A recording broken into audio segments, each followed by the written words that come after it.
Week 40 Day 1. A political show.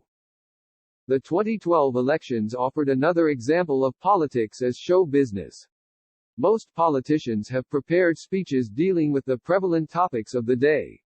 They can maintain a fervid flow of rhetoric for hours at a time. In each locality where he is to appear, the advance work is prepared by a clique of trustworthy aides.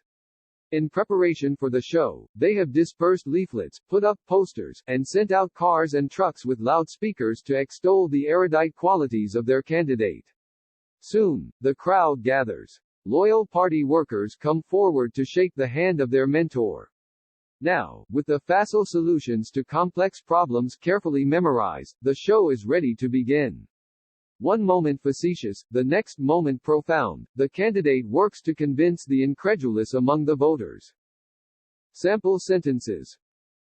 1. It is not long before a young star has a clique around him who sporadically get their names into the newspapers. 2. At a time that requires tangible proposals, all he offers is unconscionable rhetoric. 3. The detective interrogated the adamant prisoner in such a facile way that he confessed after giving incontrovertible evidence. 4. Youngsters scoff when their elders extol the halcyon days of long ago. 5. Amidst the adulation of the throng, the film star, in all humility, credited her mentor as the one most responsible. Week 40 Day 2. Getting a good look. The television press interview is conducive to close scrutiny of a candidate. His public speeches may contain many cant phrases, but a sharp question by an astute reporter can destroy a cliché-filled statement. The politician now will procrastinate in his answer. A new facet of his personality may be revealed by his demeanor. Perhaps he will take umbrage at a suggestion that he favors the affluent. His record is searched for evidence that he has been equally magnanimous to the indigent.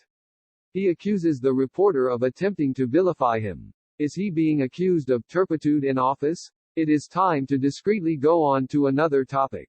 The candidate wishes to extol the virtues of his program and record. The press wants to allude to things that keep him in the midst of controversy. They insist that he elucidate positions that the politician would rather leave in a nebulous state. Sample sentences. 1. We feel so sanctimonious when we vilify the character of a felon. 2. The diplomat was astute enough to see through the cant of the Machiavellian ambassador. 3. A somber examination of those indigent families, bereft of hope, sunken in apathy, should motivate us to be more magnanimous in our attempts to improve their lot. 4. I was flabbergasted when he took umbrage at my whimsical remarks. 5. The judge ordered the censor to elucidate his reasons for removing passages from the book in such a capricious manner. Week 40 Day 3. Seeing is learning.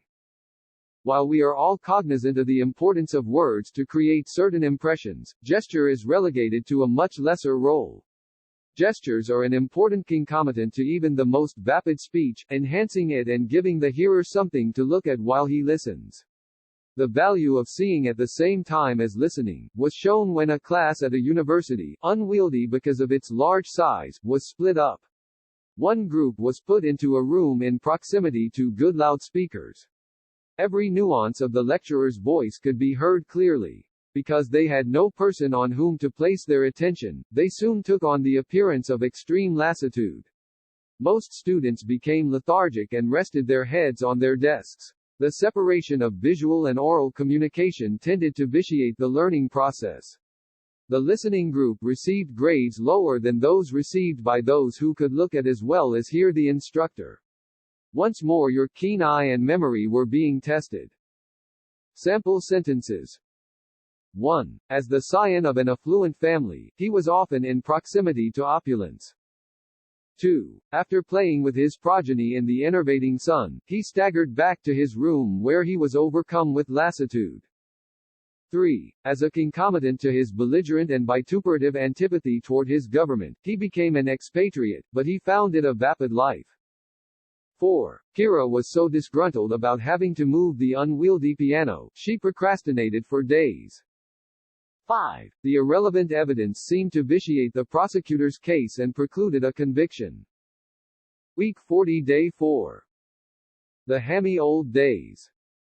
Actors depend upon their ability to gesticulate almost as much as upon speech to obtain their desired histrionic effects. With them, gesture serves much more than merely to augment speech. When their communication is by gesture alone, it is called pantomime. In the early silent motion picture period, gestures were flamboyant. To show that he was distraught about the danger in which the heroine had been placed, the hero would go through the most fatuous actions.